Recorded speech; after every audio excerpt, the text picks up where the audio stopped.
Welcome everyone. I'm going to take my mask off in a second, but Kenji and I are really thrilled to be following up our lesson with you.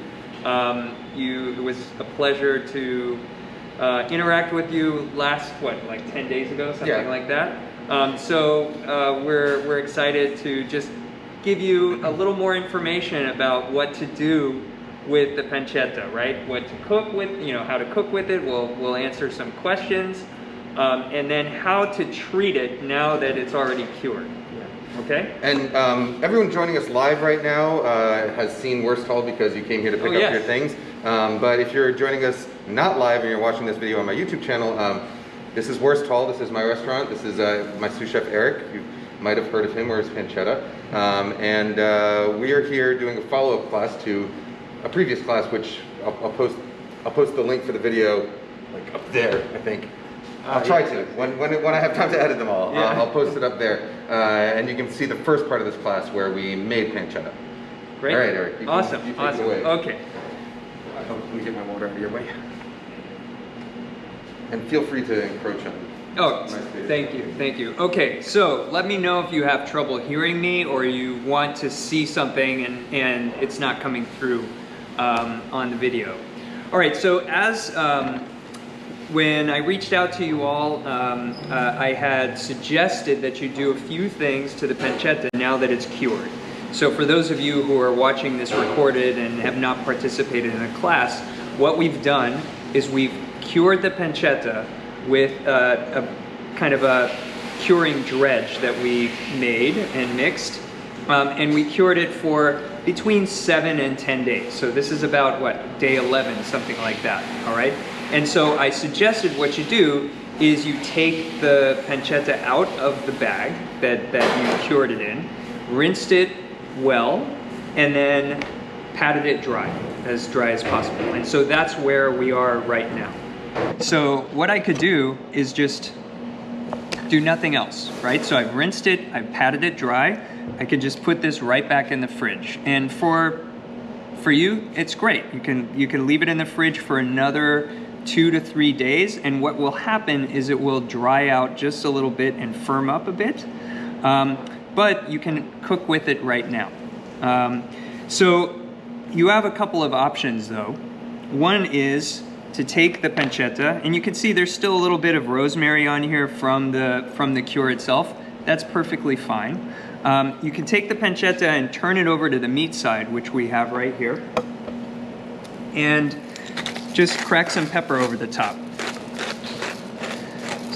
So some of you might have already cracked some pepper for this.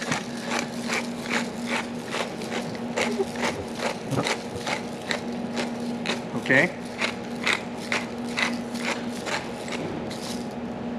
You can put as much or as little as you want, or you can just leave it as is. All right, and then the easiest thing to do is to take some cheesecloth, and it doesn't have to be, cut perfectly, just enough to cover the pancetta. And as you can see, I'm just wrapping it. Okay, flip it over. And that's pretty much it, right? So I could leave it like this. What I have is the pancetta right now just directly over a clean kitchen towel. But if you have, let's see if I've got it. Yeah, so if you've got a, pay no attention to this for a second. Okay, so I've got a little cooling rack for this sheet pan. That's ideal. So you can put it directly over the cooling rack, and what that's going to do is allow the air to circulate, allow it to dry out a little better. If you don't have a cooling rack, not a big deal. Just flip it maybe every day or so, just to get it exposed to air, and try to keep it dry. In terms of what to do with the flat pancetta, let me talk really quickly about why you might want to do a flat pancetta versus a rolled pancetta. So a flat pancetta is frankly more practical. It's easier to store. You could see this is a rolled pancetta, as you probably figured out. It's bulkier, especially if you're going to refrigerate it. Flat pancetta is just, it's easier to store, it's easier to slice. So in most cases, personally, I just make pancetta flat and I leave it like that. The rolled pancetta looks cool, and it is it's a little more dramatic, and it does, you know, kind of present very well. It's also really well suited to hanging and dry curing or partially dry curing. So there are some advantages to the rolled pancetta as well. I mentioned in the email that we would go over how to tie a pancetta. This is already almost completely tied. And as you can see, this is a bigger piece. I am prepping this actually for my store, souscheferik.com. I'm selling pancetta that's flat and rolled, and this will be available in a couple of days because I need to let it cure a little bit. But as you can see, I've rolled this pretty tightly. And the key with pancetta, if you're going to roll it, is to try to avoid having any air inside, all right? And the key is rolling it tightly and then, of course, tying it tightly. Kenji actually has a very useful tutorial that we're going to send a link of on how to tie a butcher's knot. And so I'm going to show you a version of the butcher's knot, but I'm actually going to recommend that you just use a regular knot, and I'll show you that as well, okay? Unless you're very familiar with the butcher's knot. So if you have a lot of twine here, okay, you want to take a good amount of it. You want to make sure you have a lot of twine for this if you want to tie your pancetta. If you have just a little bit of twine, keep it flat for now. So I'm not going to show you, I'm not going to go step by step. I'm going to show you what the advantage of a butcher's knot is when it comes to tying a roast that you need to have pretty tight. So this works really well for not only pancetta, but if you're going to make porchetta, which I make at least once a year, you know, that is actually something that you really need to cinch tight.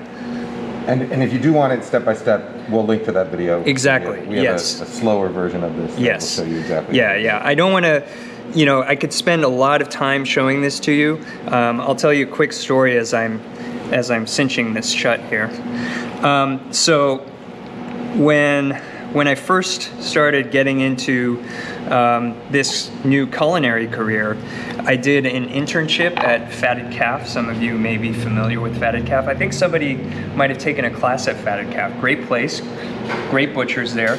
And I learned some knots, including the butcher's knot. And I was just having a really hard time doing it quickly, right?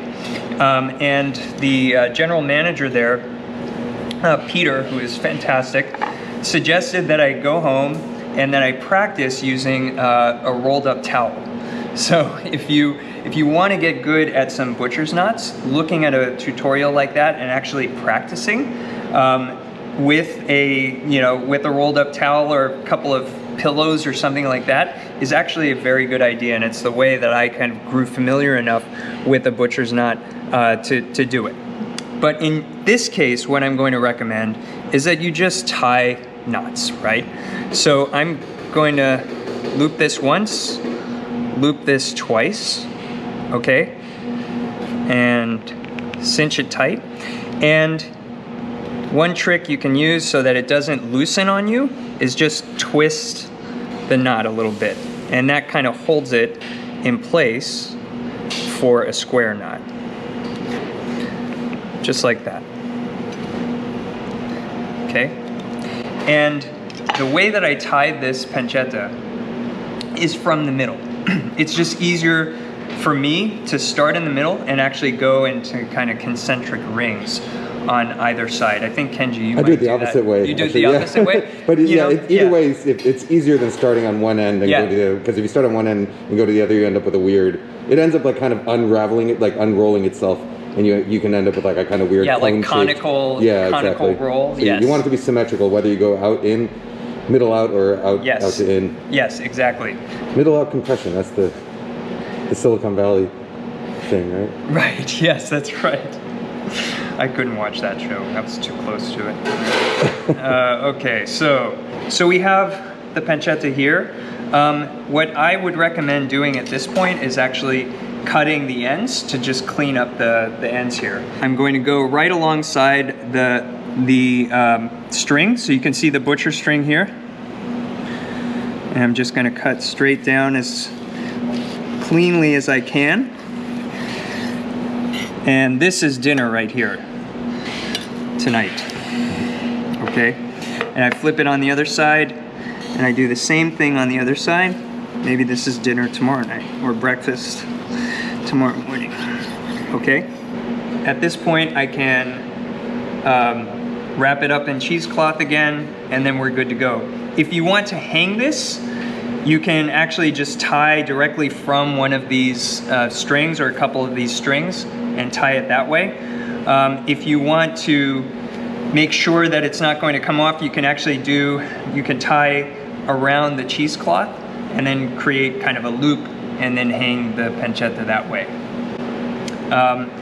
You can also hang a flat pancetta, and the way that you would do that is just poke a hole, all right, through the pancetta, through a thick part of the pancetta, and then hang it, you know, in a dry curing chamber. If you have a refrigerator that's large enough, then you can just let this hang for a few days.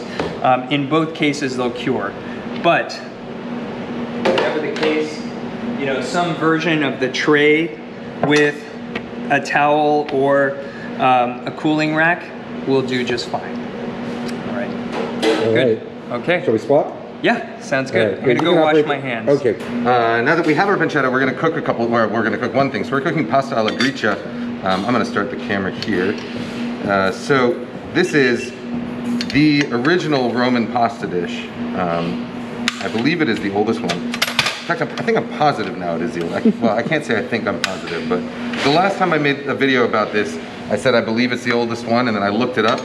So at some point I knew for sure whether it was the oldest one or not.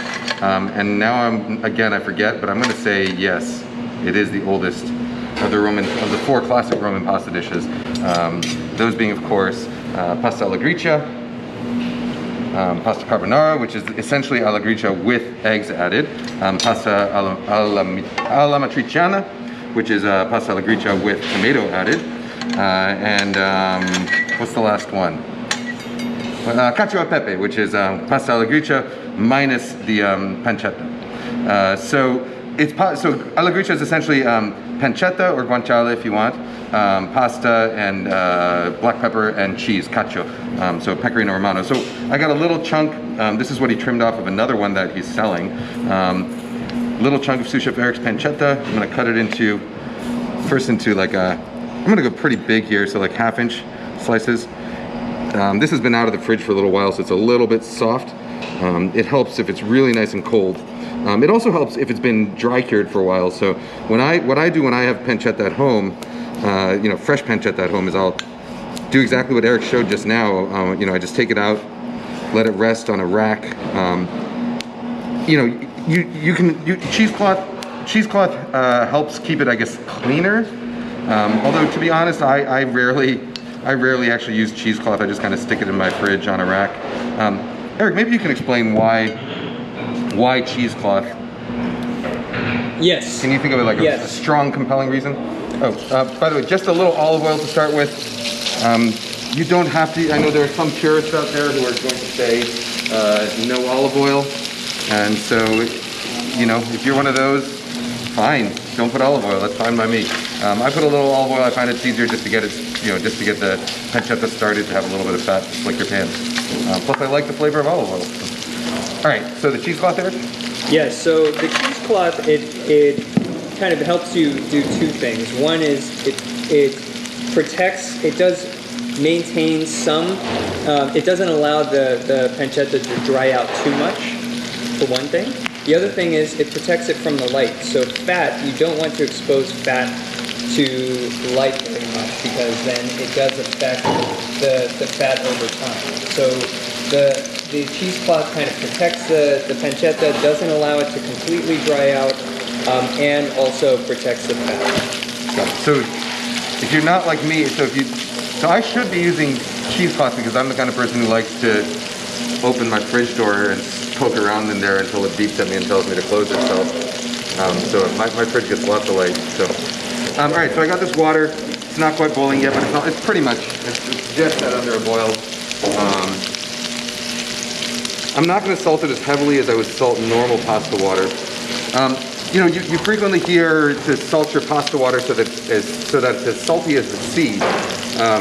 My buddy Daniel Gricia, who now has my old job at Series East as the culinary director there, he actually tested that like quite literally. He used pasta water that was as salty as the sea, which I believe is like 6%, something like that. Oh my God. It's an insane amount of salt. If you actually try cooking your pasta in seawater or water that is as salty as the sea, it's inedible. You're not going to be able to eat it. But you should salt it. But you know that's the truth. But the reality is that most people think the sea is less salty than it is. So so in one sense you should salt it until it's as salty as the sea, because the sea is probably less salty than you think it is. But really, I think you're aiming more for like around 3% with normal pasta water. For something like this, it's probably closer because we have such a low volume of water, and we're going to be reducing a lot of it to make our pasta sauce. To emulsify, you want it probably closer to like 0.5% or 1% or so. All right, so this pancetta is crisping up, and also while this is happening now, I guess, Eric, if you want to step back with your mask on and answer some. I'm not sure how many questions we got. I'll just look. Okay. All right, so questions for Eric about the pancetta. Why wrap it in cheesecloth? Okay, if I don't have cheesecloth, is there an alternate way to keep it safe while it cures? Yes, actually, what you can do is use like paper towels will work fine, or a good clean kitchen towel, if it's cotton, will work pretty well also. My way is to screw it, just let it sit out loose. there. Yeah, that will work too. All right, so my pancetta's done here, by the way. You can see it's in that stage between, where it's crisp and brown on the outside, but not like, totally rendered. So there's still like some nice tender chunks in there. Nice chewy chunks is what you want. You could drain off some of this fat if you want, but really, this dish is all about that pancetta fat, all about that pure pork fat. Let's see, any other questions? What direction do you roll the pancetta? So, let's take a look at this, which is pretty narrow. Rolling pancetta, it's a good question. I think you can roll it either way. Now, you can see the way that the fat and the meat kind of are a little more uneven on this side. So if I were making a decision about whether to roll this or not, I would actually probably just choose to keep this flat, in part because you can see that the fat and meat are pretty uneven. Typically what you see rolled is this side, okay? And so you can roll this pancetta. It's a cute little pancetta roll. And so really, I would use your judgment depending on the best balance of meat to fat. Right? And you want there to be fat all the way, like surrounded the entire exterior. Yes. So you definitely want to have the fat side on the outside. Exactly. That's the protection. Yes. There. And do you want to roll it with the natural, like with the live shape of the animal? Yes. You want to do that instead of, so you want to roll it so that if it was coming off of here, you want to roll it this way as opposed to this way. Exactly. Yeah. Yes. And so in this case, we're doing that with this, but you can see that the roll is a lot smaller here, all right? Doesn't mean it's the same amount, but it is something to consider. All right, I'm going to check my email. I need to wash my hands again. And as for aging it, so I'm gonna tell a story. But when I lived in Cambridge, we lived in a 3-story walk-up on Harvard Street. And what I discovered was that the back stairwell of that walk-up was the ideal temperature and humidity, basically year-round. So it was in like the other than like the middle of the summer, it was most of the time like it was within that like 40 to 50 degrees and about 40% relative humidity, 45% relative humidity. year round. So I was able to cure a ton of meat just hanging up in the back stairwell. So a lot of times, depending on where you live, you'll probably find that, you know, well, we're all in the Bay Area, so you probably don't have a cellar. But if you can find an area where it stays nice and cool year round, and relatively low humidity, but not super dry, then you know, that's where you want to store it. And if you can't, what you can do is you can get a dedicated like mini fridge, and just set it at not at the lowest temperature, but at like, you know, at like, you know, you want it to be like a little bit above 40 degrees or so. That's what I aim for, at least. Putting a tray of salt, like putting a big tray of rock salt in there, will help keep the humidity down. Yes. Which is what you want. Like, you don't want it to be super moist in there. That's right. You can also use wine refrigerator. I don't know if you mentioned that. So like a wine cooler will work too. And that way you get the glass front, so you can show it off that way. Yeah. In fact, I am very likely going to get one of those and try dry curing a few things myself. So this bucatini now is done. So it's just shy of al dente. So not quite as tender as I want it to be, but almost there, which is when you want to start adding it to your sauce. So in this case, we're just adding it directly to the skillet with the guanciale. Set this off. And we're going to give it plenty of black pepper, relatively coarse grind. Pepper is really important to that dish. Yeah. Right? Yeah, and I mean, in fact, all of the Roman pasta dishes, guanciale or pancetta and black pepper are sort of the key flavors in those.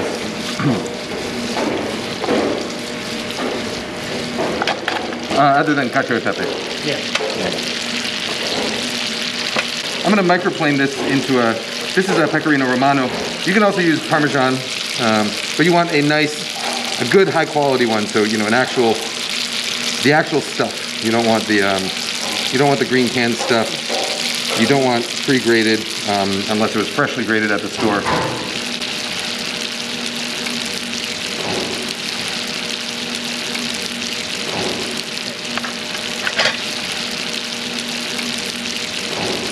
Alright, so I'm going to just splash in a little bit of pasta water there. Bubble, bubble, bubble.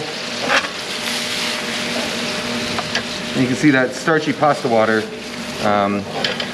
starts to make the sauce emulsify, so that it's not greasy and it's not wet. It's just kind of creamy, which is what you're looking for here.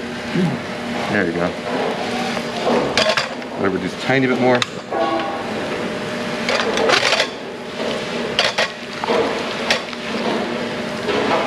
And the more motion, the better.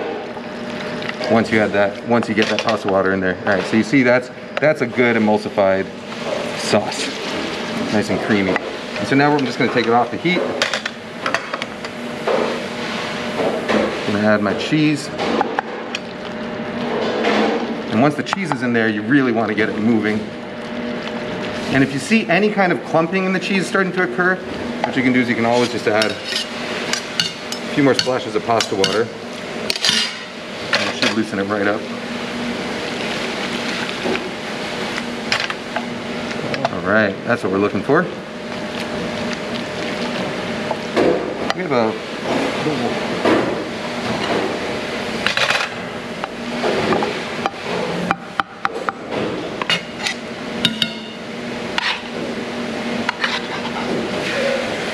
If you want to make this pasta dish with your pancetta, you can do it right at this very moment. I got a question about that. It is good to use now.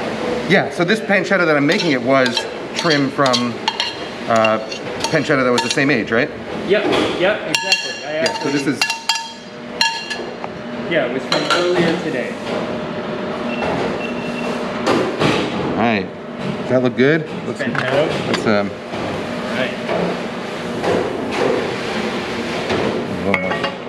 more cheese on there. More cheese.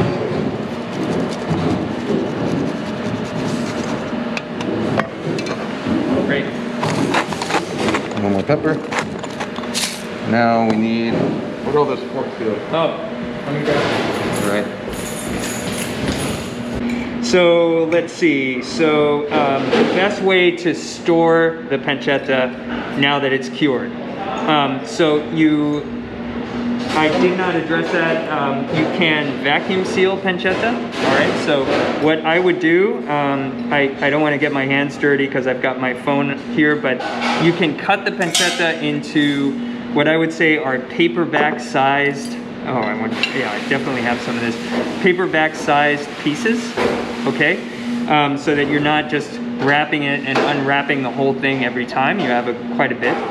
And then wrap each one really well. If you have a vacuum sealer, actually a vacuum sealer would be ideal to use.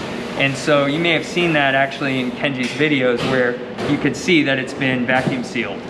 I would recommend not slicing it and then sealing it. Actually just keep them in little chunks and vacuum seal them and refrigerate them. They will last quite a while, several weeks in the fridge if you vacuum seal.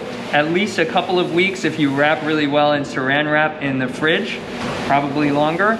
And you can freeze pancetta as well. So it freezes really well.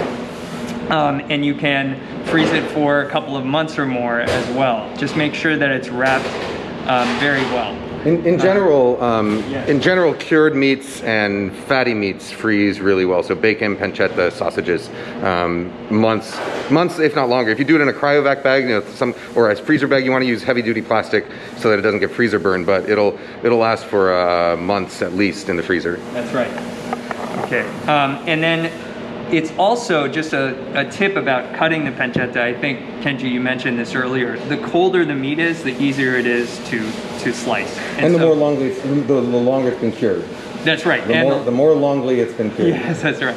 So, it will be easier to slice. You could throw it in the freezer for, 10 minutes or so, and it'll firm up enough that you can slice it really well. One note about dry curing. If you do intend to dry cure pancetta, or anything, the key is weigh it when you take it out of the cure, and then keep weighing it over time. You want it to lose 30% of its weight. Okay, I do not recommend dry curing pancetta, this first time. But if you wanted to try it another time, that's what I would. That's kind of how you do it. The other thing that I'll mention is you should treat this as an uncooked product because that's what it is. So you definitely want to fry it just like this, or roast it, or have it in a stew, etc. You should cook it all the way through.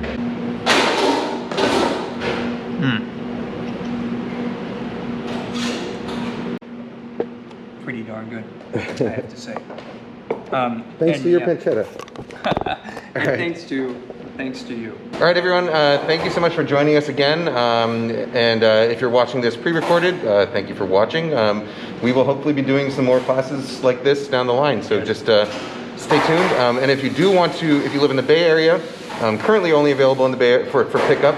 But if you do want to try pancetta made by Erik himself, souscheferik.com. That's SOUSCHEFERIK.com. And you can get pancetta as well as lacto-fermented hot sauce. That's right. And a couple other things. And the selection is going to change over time, depending on what Erik feels like making. So we have an interesting sauerkraut coming out. Oh, cool. Yeah. Surprise. All right. Thank you for joining us, and see you later. Thank you. Take care.